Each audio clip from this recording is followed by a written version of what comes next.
The next item here is from the Courier in Dundee, and it's regarding a drag queen storytime event at Dundee Contemporary Arts Centre, and it's been cancelled. The Courier reports a drag queen feels defeated after being made to cancel the event.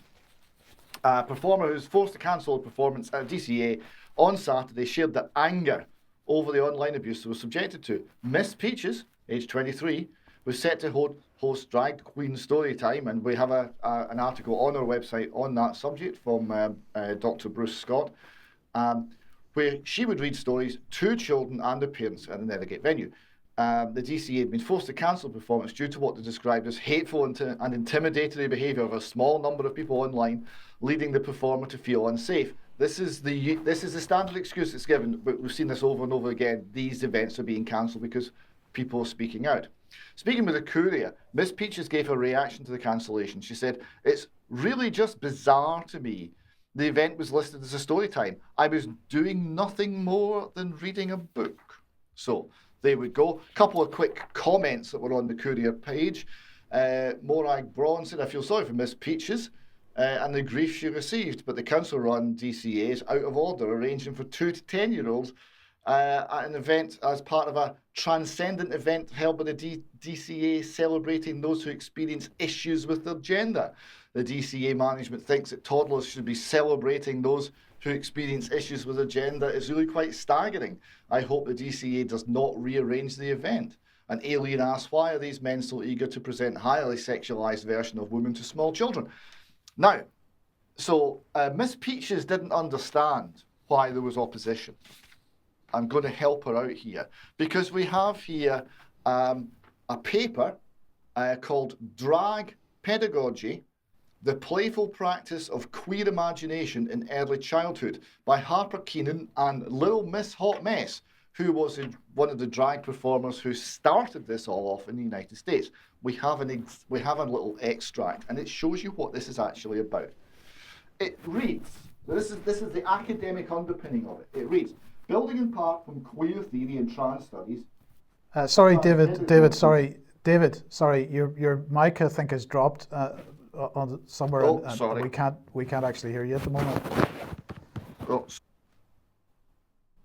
So we'll just be 1 second while David sorts himself out there.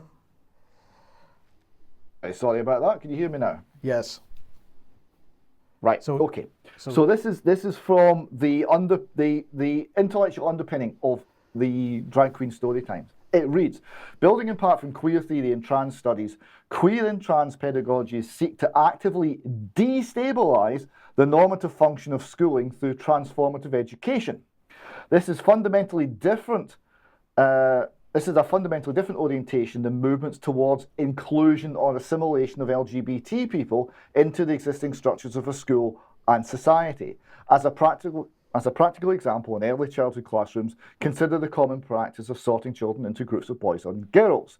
An inclusion stance might allow children to decide for themselves whether they'd like to be in a boys or girls group, whereas a transformative approach might work with children to inquire as to how boyness and girlness are given meaning and the limits of these two categories and how people might organise themselves differently." So they are destabilising the entire normative function of schooling. That is what it's about.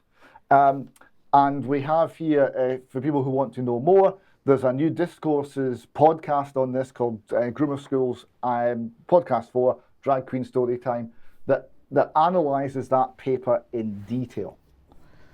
Okay, thank you for that, David. I want to say incredible, but of course it's not, because it's easy to see. But we'll contrast that aspect of, protection of children with just these two headlines, because the BBC is very puzzled that we've now got dozens of Albanian children, child migrants going missing.